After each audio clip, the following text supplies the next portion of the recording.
여러분 반갑습니다. 오늘 방송을 시작하겠습니다. 다시 찾아온 약세장의 이 배당주 ETF 찬양하는 사람들 얘기를 한번 해볼까요? 최근 2년 동안 23년, 24년 동안 굉장히 큰 강세장이 찾아왔죠. 그죠? 인덱스 펀드 누적 수익률이 거의 80%에 가까웠습니다. 그죠? 환율 포함하고. 아무튼 배당주 ETF 찬양.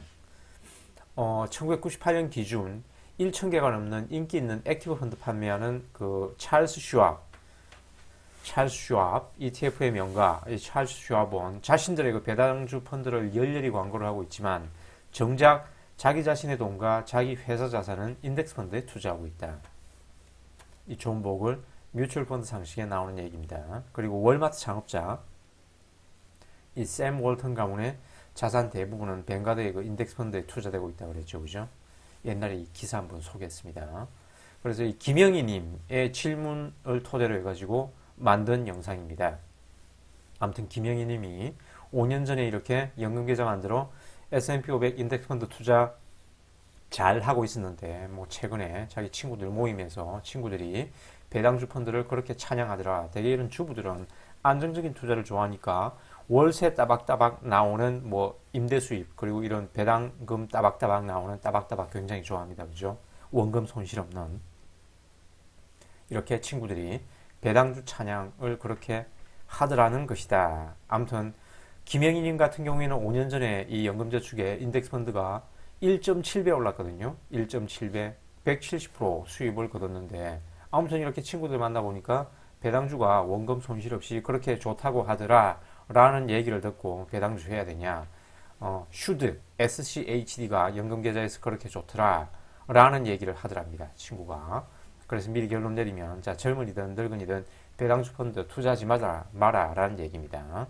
아무튼 이렇게 왜 이렇게 배당주 ETF SCHD를 만든 찰스 슈왑은 자기 펀드 투자하고 인덱스 펀드 투자할까요? 그래서 배당주 펀드는 뭐 펀드든 특정 섹터의 펀드는 불문하고 이런 펀드들은 자산운용사에서 여러분들에게 한시적인 인기 영합 그리고 높은 운용 보수를 뽑아먹기 위해 만든 펀드입니다. 그래서 배당주 펀드 찬양하는 야매 투자 유튜브들 그리고 이런 사람들 되게 유튜브 보면 그 뒤에 자산운용사 배당주 펀드 마케팅 광고가 보이죠. 그죠? 그 비싼 광고 비용을 누구한테 청구할까요? 여러분들의 자산에서 결국 갈취합니다.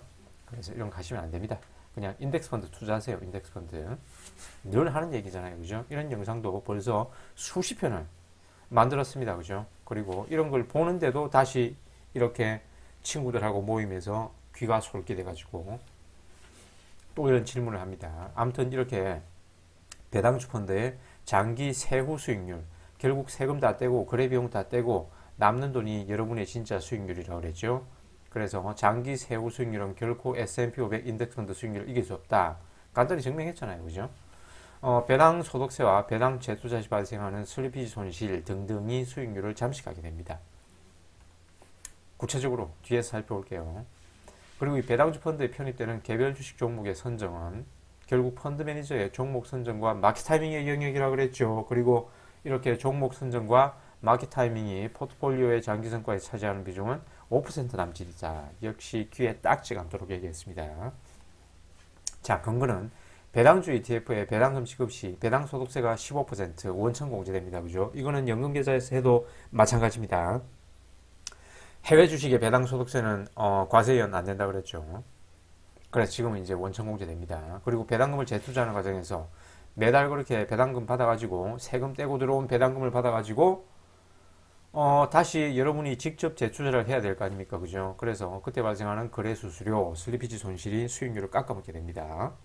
그래서 굳이 노후에 이렇게 은퇴장으로 사용할 텐데 이렇게 월배당 들어오는 그 돈을 이렇게 재투자를 직접 하는 그 불필요한 관리 노동은 월급을 현금으로 받아서 은행에 직접 예치하러 가는 불필요한 노동이라고 그랬죠. 그죠? 왜 그렇게 어리석은 불필요한 노동을 합니까? 그래서 배당주 펀드 vs S&P 500 인덱스 펀드를 두 개를 비교해 보면 자, 강세장에서는 당연히 기술주 비중이 높은 저배당주 S&P 인덱스 펀드 수익률이 높겠죠. 횡보장에서도 마찬가지고 약세장에서도 마찬가지입니다. 배당주 좋아하는 사람들이 그나마 안심을 할 수 있는 약세장에서 배당금 따박따박 들어오니까 변동성이 줄어들고 인덱스펀드 수익률보다는 손실률보다는 손실이 덜 할 것이다 라고 생각하지만 요 아래 도표에서 보듯이 강세장, 횡보장, 약세장의 정의는 이렇게 정의하겠습니다. 이렇게 자 보라색이 인덱스펀드고 요 파란색이 고배당주예요. 고배당주. 자 고배당주는 불마켓에서 강세장에서 당연히 인덱스펀드 수익률을 못 이기죠. 횡보장에서도 인덱스펀드 수익률을 못 이깁니다. 그리고 배당주가 강점이라고 할 수 있는 약세장에서도 손실이 더 커요. 그죠? 손실이 더 커요. 그래서 이 세 가지 경우에 모두 배당주는 인덱스펀드를 이기지 못합니다. 왜 그러냐? 약세장에서도 결국 영업이익 저하로 배당금 삭감을 하겠죠. 배당금 삭감하면 주가락을 동반하게 됩니다. 그래서 배당금도 깎이고 주가도 하락하게 돼요. 양펀치를 두들겨 맞게 됩니다.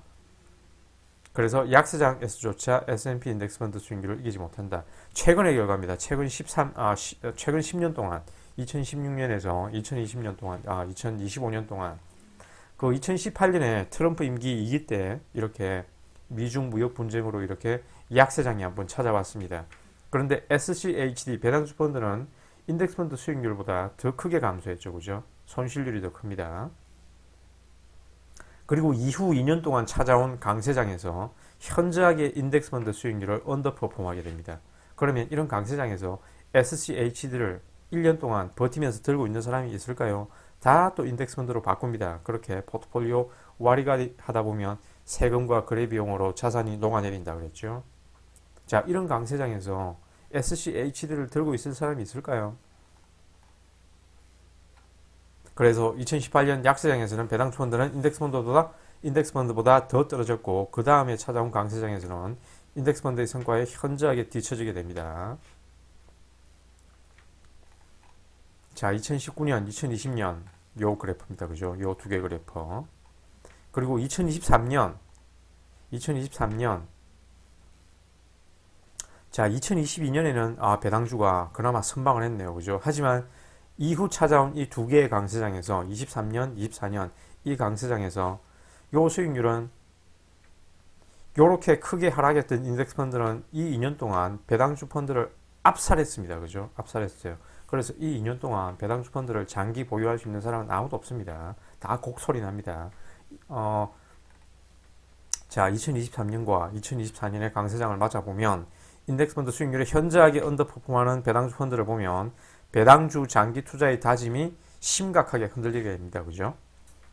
자, ETF의 평균 보유 기간이 150일 정도밖에 안 된다 그랬죠. 그죠? 그래서 이 1년을 버티기 굉장히 힘들 거예요.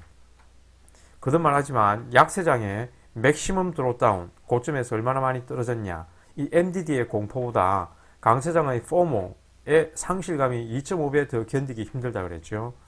그리고 주식시장은 약세장은 23개월 지속되고 강세장은 54개월 평균 지속됩니다. 그리고 역사상 가장 길었던 강세장은 118개월 동안 지속되었습니다. 캔 피셔가 한 말이에요. 그죠? 그래서 젊을 때는 S&P로 운용하고 은퇴해서는 배당주 펀드로 바꾸어 원금은 가만히 놔둔 채로 배당금만 받아먹고 살겠다라는 또 어리석은 생각을 하는 사람이 있죠. 그죠? 그래서 항상 하는 얘기지만 배당금을 받아 생활비를 쓰든 S&P 주식을 팔아 생활비를 쓰든 같은 돈이라고 그랬죠. 그죠? 그래서 배당주 펀드 연평균 수익률, 배당 수익률로만 10%라고 하고 S&P 500의 인덱스 펀드 이익 성장률, 그러니까 주식 가격 상승률 플러스 배당 성장률, 이익 성장률이 연평균 10%라고 할 때 원금 1억 원에 대해서 배당금 1천만 원 받아 돼지국밥을 사 먹든 S&P 주식 1천만 원치 팔아가지고 돼지국밥을 사 먹든 똑같은 돈이라고 그랬죠. 그런데 배당주 펀드는 배당금 1천만 원이 15% 배당소득세 원천공제되어 850만 원만 손에 진다 그랬죠. 하지만 주식 파는 거는 1천만 원이 내 손에 그대로 들어옵니다. 그죠? 그리고 또 이 배당주 호구들이 또 이런 이의 제기를 하겠죠. 약세장이 닥치면 어떡하냐. 배당주 펀드는 원금을 보장받으며 배당금 1천만 원을 받지만 S&P 펀드는 원금이 손실난 상태로 1천만 원치를 팔아야 하잖아요. 라고 또 주장하겠죠. 자, 원금 보장, 월세 따박따박, 배당금 따박따박의 미신이라 그랬죠. 그죠? 배당주 펀드 원금을 누가 보장해 준다고 하던가요? 위 도표에서 언급했듯이 배당주 펀드 역시 약세장에서는 배당금 삭감되면 주가 하락도 동반한다 그랬죠. 그죠? 양쪽 뺨을 동시에 맞습니다. 이 대표적인 게 AT&T라 그랬잖아요. 그죠? 그래서 원금이 손실난 상태로 배당금마저 반토막이 납니다. 그래서 약세장에서는 배당주 펀드 역시 주가 하락, 하락률 50%라 그러고 인덱스 펀드 하락률 50%라 그러면 원금 1억 원이 5천만 원이 되는 상태로 배당금 500만 원밖에 못 받아요. 그리고 S&P 펀드 역시 500만 원씩 팔아가지고 생활비로 써야 되겠죠. 하지만 현실은 배당주 펀드는 요 약세장에서도 인덱스 펀드보다 손실률이 더 크다 그랬잖아요. 그죠? 그래서 500만 원보다 적을 확률이 높습니다. 배당금이 500만 원보다 적을 확률이 높다. 배당금 삭감, 배당 수익률 감소되거든요.